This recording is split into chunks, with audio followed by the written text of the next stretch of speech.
बहुत बड़ी खुशखबरी निकल कर बाहर आ चुका है।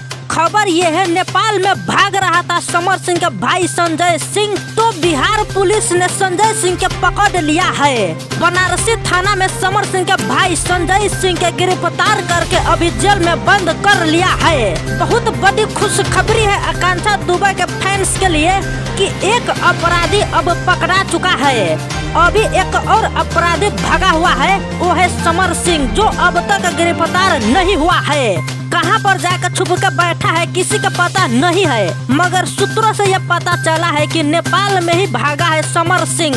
मगर हाँ, कानून से बचने वाले नहीं है। एक न एक दिन यूपी पुलिस जरूर ही समर सिंह के पकड़ के ही छोड़ेगा।